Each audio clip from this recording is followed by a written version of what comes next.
Memories don't always fade, no matter how young they were made or how bad you wish you can trade. Sometimes I just want to forget it all.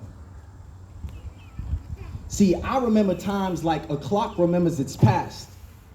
All of a sudden, I remember how little hope this world permits to the lost child, to the boy fleshed and black who sins carry him back. I remember how they make you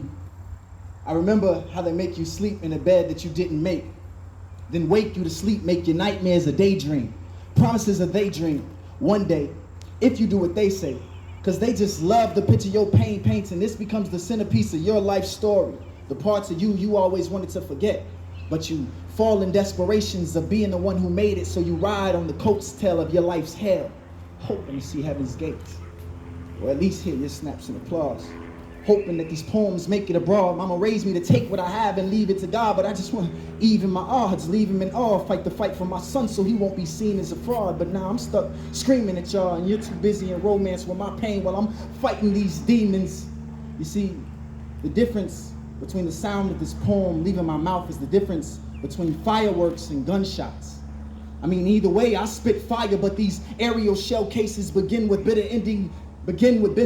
Painting pictures with words ain't always pretty when they come at the expense of someone else's ordeal. See, I've compromised my own promise nights that I would never speak of this again. Digging up my skeletons, folding her dirty laundry till it becomes appealing enough to buy. Being my family's cell out the hood, cause ain't none of us been smart enough to make it to no Ivy League. Ivy League. Speaking of Ivy League, my junior year in high school, I once read in an article that it took more than high test scores and perfect GPAs to get into college.